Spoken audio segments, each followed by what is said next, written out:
Ross, what you said earlier, that people will die on a hill for something that they have never seen before.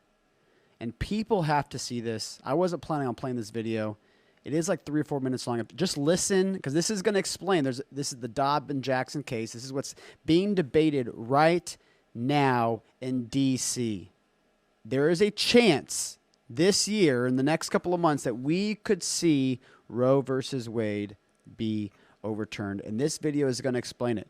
The Supreme Court has agreed to hear the case of Dobbs versus Jackson Women's Health Organization, addressing the constitutionality of a Mississippi state law prohibiting abortions after the 15th week of pregnancy. We have a human being 15 weeks old, and people believe that you ought to be able to destroy that life. We don't. So I'm very encouraged about where we're at. I hope at some point Mississippi is free of abortion. In the case, Mississippi is defending its law against a challenge by the state's only licensed abortion facility, Jackson Women's Health Organization. Many are calling this the most significant abortion-related case before the Supreme Court in nearly 3 decades.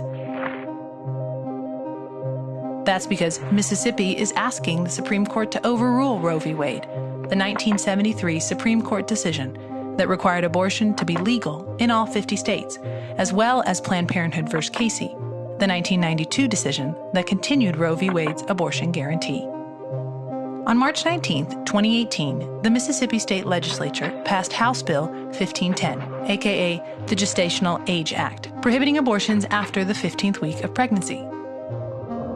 This is a human fetus at 15 weeks.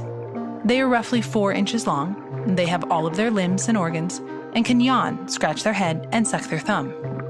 The primary procedure used in abortions after 15 weeks is a D&E, or dilation and evacuation. Second trimester D&E abortions performed between roughly 14 and 24 weeks of gestation. After suctioning the amniotic fluid out from around the baby, you introduce an instrument called a Sofer clamp. It's about 13 inches long. It's made of stainless steel. The business end of this clamp is about 2.5 inches long and 1/2 inch wide. There are rows of sharp teeth. This is a grasping instrument. When it gets a hold of something, it does not let go. A D&E procedure is a blind abortion, so picture yourself introducing this and grabbing anything you can blindly and pull, and I do mean hard, and out pops a leg about that big, which you put down on the table next to you.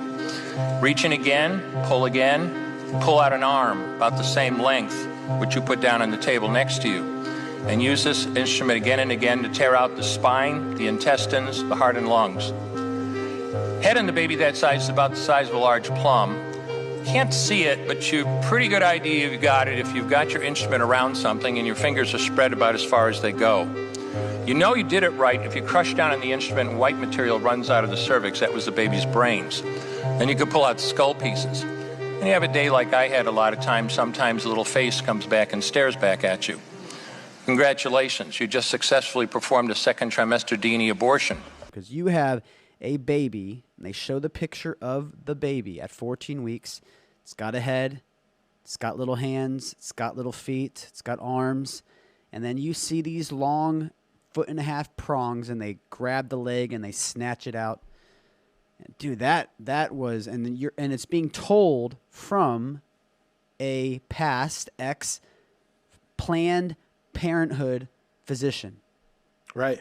This isn't coming from some propagandist, Christian pastor. Yep. Nope. This is coming from a physician that performed them for Planned Parenthood. Dog, this is satanic. This is evil.